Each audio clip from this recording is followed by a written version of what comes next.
Welcome to today's deep dive. We're going to be taking excerpts from Dan Brown's The Da Vinci Code. Oh, fun. But we're not just looking at the plot. Okay. We're really going to dig deep into the text and look for those hidden symbols. Right. And the clues that point to the location of the Holy Grail. Yeah. Now, you might be thinking, wait a minute, isn't this all just, made up? This is fiction? Yeah. And you're right. Okay. This is fiction. Yeah. But Brown does something really clever here. Okay. He weaves in real historical figures, Right. famous artwork, and these mind-boggling concepts that'll make you kind of rethink what you thought you knew. Yeah, it's like he's using this fictional story Mm-hmm.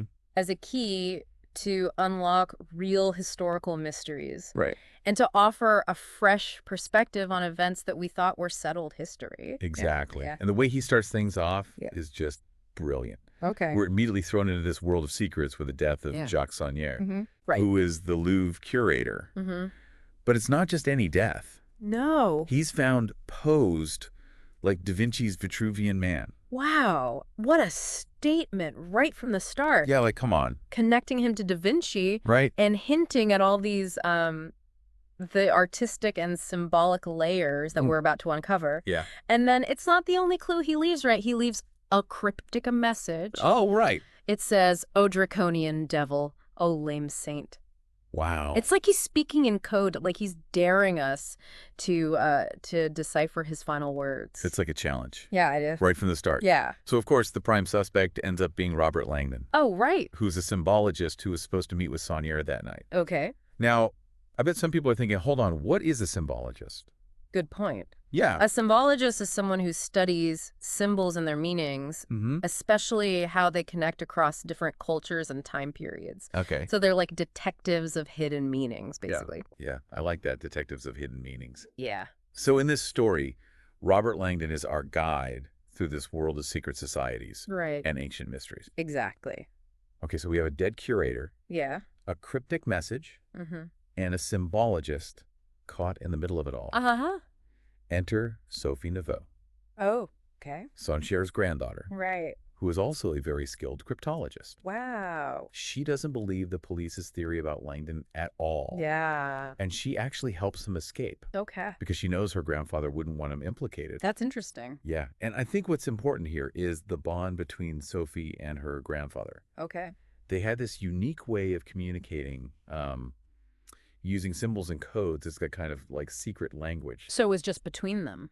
Yeah, so Yeah. when Saunière uses symbols like the pentacle, Right. the English language itself, Oh, wow. and even that Vitruvian Man pose, Yeah.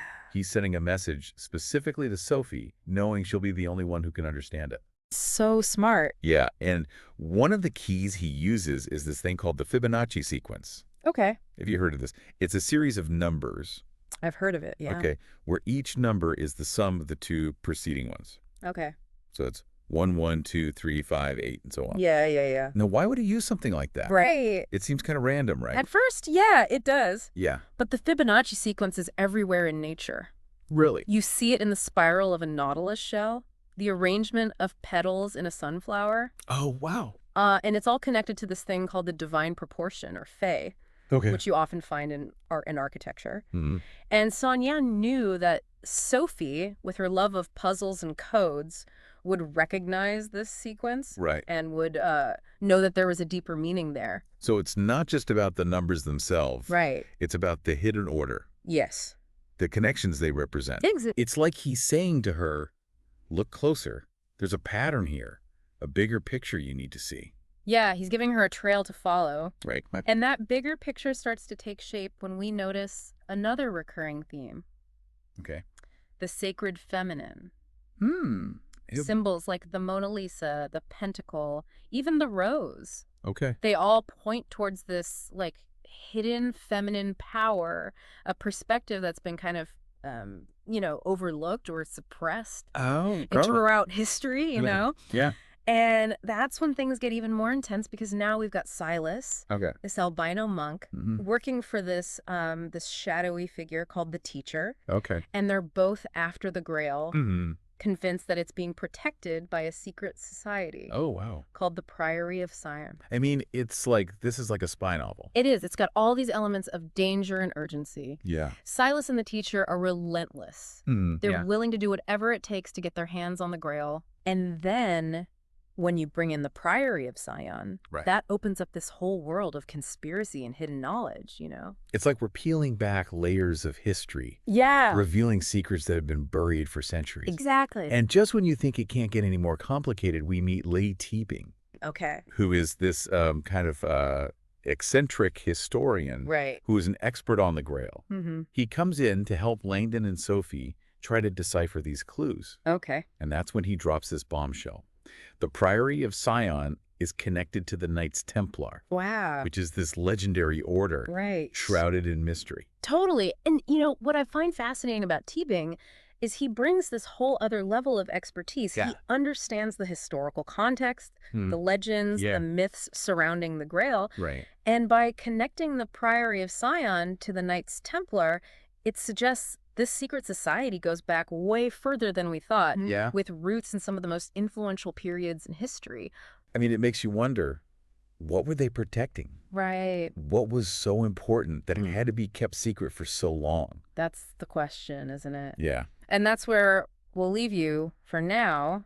Let's see. Take a breath, because the secrets are just starting to unravel. Oh, I'm ready. So we've got secret societies and cryptic messages and just like a whole lot of symbolism swirling around. A lot to take in. It is. But here's where Brown throws us a real curveball. Okay.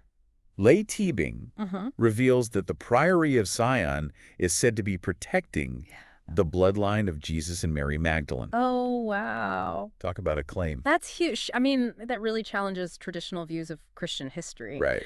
But this idea of Jesus and Mary Magdalene having a child and a bloodline, it's a recurring theme in Grail lore. Okay. You know, Brown's not the first one to explore this, Right. but it raises all sorts of questions about what was really going on, you know, behind the scenes in those early days of Christianity. It makes you rethink everything, It does. you know, about history, religion, power structures. Yeah, yeah. And this idea ties into another concept that's central to the story, Okay. the hierogamos. Oh, right, right. You want to talk about that a little bit? Yeah, the hierogamos, or sacred marriage. Mm-hmm. This concept speaks to, like, a balance of power, Right. a union of the male and female principles. Mm-hmm. And it kind of challenges that traditional view of the Grail as, like, this solely masculine symbol. Right. You know, it suggests that it might represent something more nuanced, Okay. like encompassing both the masculine and feminine energies. Yeah, so we're talking about a different kind of power. Exactly. One that's not just about, like, dominance or control, Yeah. but about balance, Yeah. harmony. Right. Bringing those two forces together. Yeah, and it's all connected to the mystery of this Grail Exactly. that Sophie and Langdon are trying to find.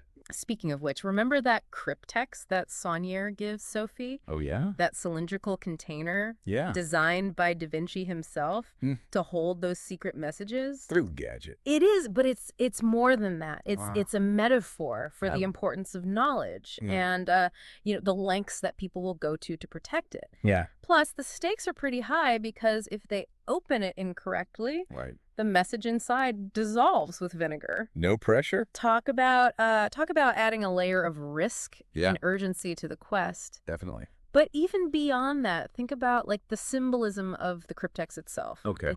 It's this puzzle, this challenge that requires both intellect and intuition to solve. Like our own lives. It's very much like the journey that Sophie and Langdon are on. They need both their minds and their instincts Right. to navigate these clues and to unravel the truth. And they're doing all this while being chased across Europe. Oh, that's right. Trying to stay one step ahead of both the police and Silas. Yeah, that adds, that really emphasizes just how far-reaching this mystery is. Right. It's huge. The clues are scattered across multiple countries, Yeah. connecting all these different historical periods and cultures. It's crazy. It's like Brown is showing us how interconnected everything is, like art, history, religion, Right. all kind of weaving together to create this tapestry of meaning. It's like a giant puzzle. It is. where each piece Yeah. reveals another layer of the story. And one of the most intriguing pieces Okay. is this thing called the Atbash cipher. What? The Atbash cipher. Okay. It's this ancient Hebrew substitution code Okay. that they have to use to decode the poem on the cryptex. Mm-hmm. And guess where it leads them? Where? The Temple Church in London. Okay. Specifically, the tomb of Sir Isaac Newton. No way. So we're bringing Isaac Newton into this. I know, right? The father of modern science. Yeah. Connected to the Priory of Sion. Wow. And the mystery of the Grail. It's like Brown is really blurring the lines between science and religion here. He is. It's like he's saying that the pursuit of knowledge isn't limited to just one discipline. Yeah, it's not just science. Yeah, it's just religion. Right. And that's reflected in the symbolism of the apple. Oh, right. Which we usually associate with Newton. Right. Newton's scientific discoveries. Right. But in the context of the Da Vinci Code, Yeah. the apple takes on this whole new meaning.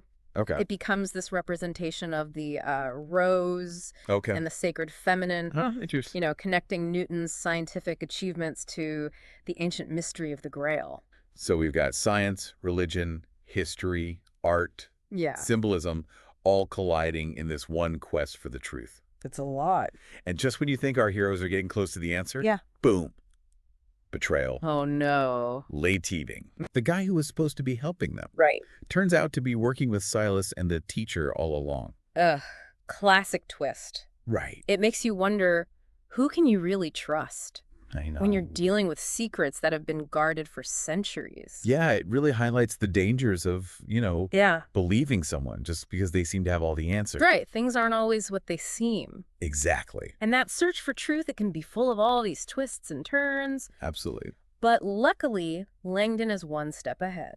Oh, thank goodness. He manages to trick Teabing, Okay. open the cryptex, Mm-hmm. and hide the final clue before they can get their hands on it. Wow, he's good. That shows that sometimes intellect and resourcefulness Mm-hmm. can be way more powerful Yeah, than brute force or deception. right. It's like he's using his brain. He is. He's using his knowledge, his understanding of symbols Mm-hmm. to outmaneuver the people who are trying to manipulate him. He's like a symbol-wielding detective, using his brain power to solve the puzzle Yeah. and stay one step ahead of the bad guys. And that leads us to the big reveal. Okay, I'm ready.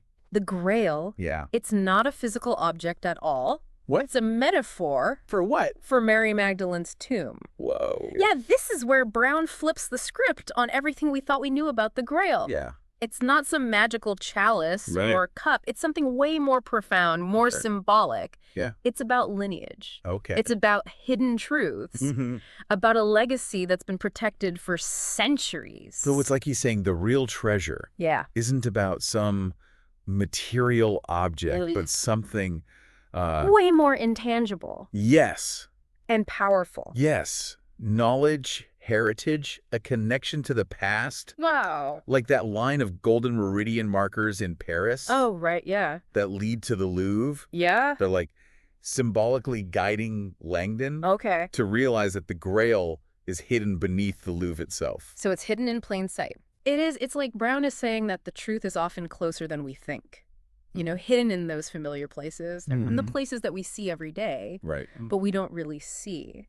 It makes you wonder, if the Grail is a symbol Yeah. and not an object, what does it represent to you? Yeah. It really makes you think about the whole quest again, right? What was so important that it had to be hidden in plain sight? What was Saunier trying to tell Sophie? And what does it mean for us? You know? Well, that's what's so brilliant about the Da Vinci Code. Yeah. It takes this, this really familiar legend of the Holy Grail, Right. and it just flips it. Yeah. It turns it on its head and forces us to really question Mm-hmm. our assumptions about history, religion, Yeah. even our own personal beliefs. If the Grail isn't a magical chalice Right. that grants eternal life, Yeah. then what is it? What are we really searching for? Yeah, what are we searching for when we talk about the Grail? Good question. It becomes personal, right? Absolutely. Like, what is your Grail? Yeah. What are you searching for in your own life? Right. Is it knowledge? Love. Purpose? A sense of belonging. Yeah. Could be any of those things. Maybe it's different for everyone. So. But what I think Brown is suggesting is that the real treasures in life Mm-hmm. aren't these physical objects. Right. but something Way more elusive Yeah. and meaningful. meaningful. It's about the things that, give our lives purpose, Yeah. connect us to something bigger than ourselves. It's about the journey, the quest, Yeah. Yeah. uncovering those hidden truths, Right. challenging our own perspectives, and ultimately, like, finding our own unique path. I feel like this deep dive has been a whirlwind. It has. I mean, we've decoded messages, We have. explored ancient symbols, Mm-hmm. uncovered secrets hidden within history's most iconic art and architecture. Yeah, it's amazing how much is packed into this one book. I know, and we challenged, traditional interpretations of history, We did. explored alternative perspectives on the events that have shaped our world. Absolutely. And through it all, it just reminds us of the power of stories. It does. The Yeah. enduring fascination with mysteries Yeah. and that importance of searching for truth, Right. even if it means questioning everything we thought we knew. Absolutely. So as you go forward, Yeah. keep those meridian lines in mind. Hmm. Right. Remember that the truth might be closer than you think, It might be. hidden in plain sight, just waiting to be discovered. Waiting for you to find it. And maybe this deep dive into the Da Vinci Code has given you a couple clues about what grails you're searching for in your own life. I hope so. Well, thanks for joining us on this incredible journey. It's been a pleasure.